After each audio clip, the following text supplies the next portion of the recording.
Please note, this essay was written in 2003, 2 years after 9/11.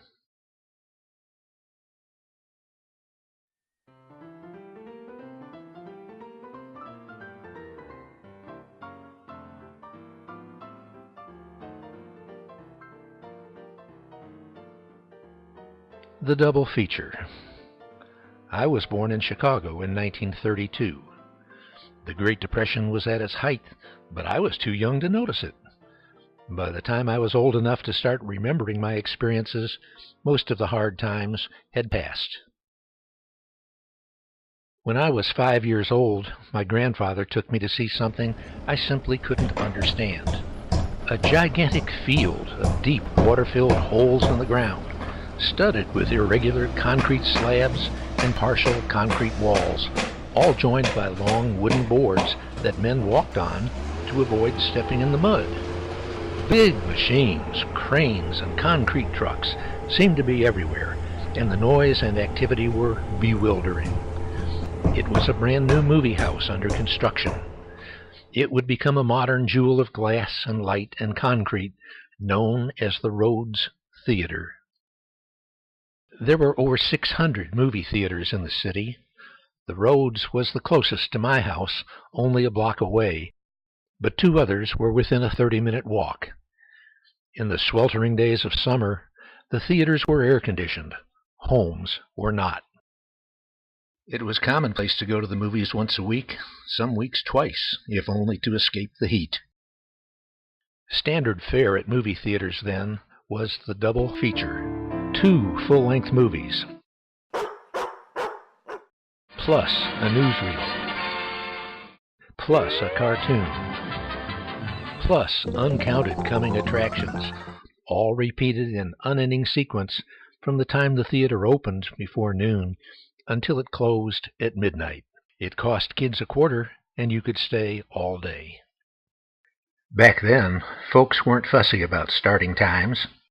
Usually a movie was already underway when you walked in, and you weren't sure what was going on.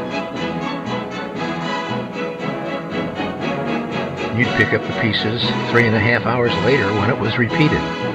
That's how long double features lasted.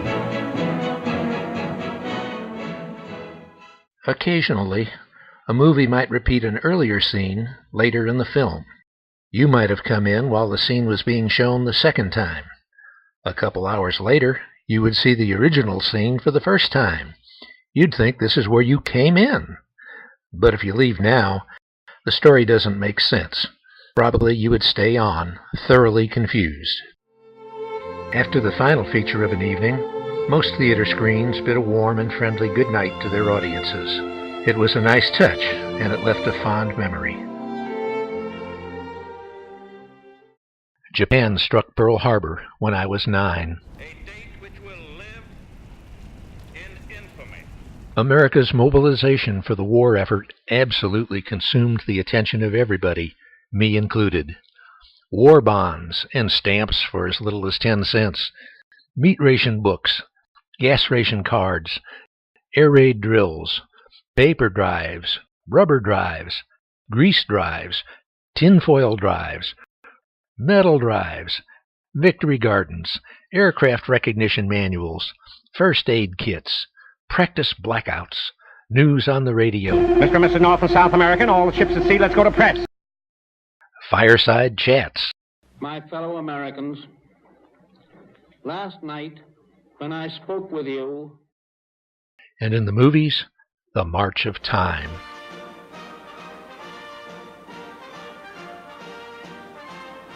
The March of Time! Also in the movies, an unending stream of hate Japan and hate Germany films, propaganda so extreme as to be embarrassing. The Rhodes gave me eyewitness access to the struggles of the nation. There were also unabashed appeals to raw patriotism. One of my most vivid movie memories is of a formally dressed chorus standing behind an enormously large woman who wore a jet black dress that hung straight down from her shoulders to the floor. She sang out in an incredibly huge voice, Kate Smith, "God Bless America." When she thundered out that final high note, The audience would break into cheers. Yes, even me. The war ended when I was 13.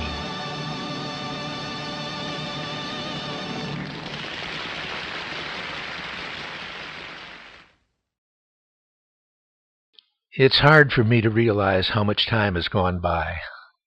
I grew to adulthood, became an Air Force jet pilot, and got married. My wife and I raised 3 kids. After 35 years in the Air Force, I retired. 2 grandsons came on the scene. I sold computers, built a house, rebuilt a planetarium, and became an amateur astronomer.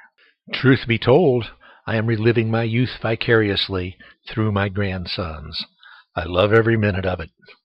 However, recent events have intruded on my limited horizons. September 11 did for this nation almost exactly what Pearl Harbor did so many years ago.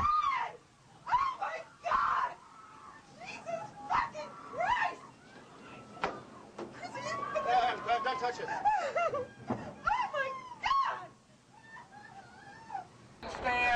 While I do not think it will absorb our energies for 4 years, as World War II did, it has stirred patriotism far more deeply than I ever expected to witness again. I can hear you!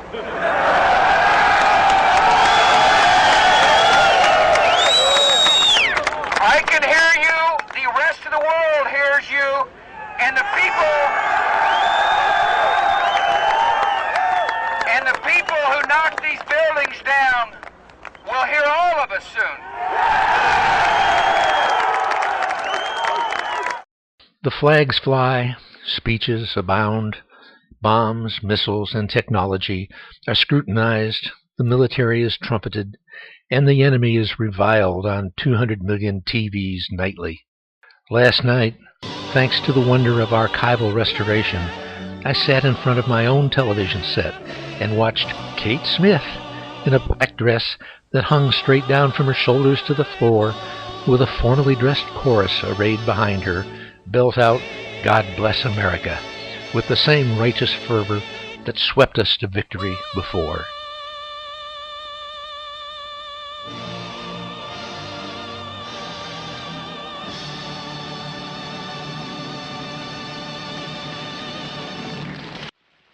I might have cheered, I might have wept, but somehow I got the feeling that this is where I came in.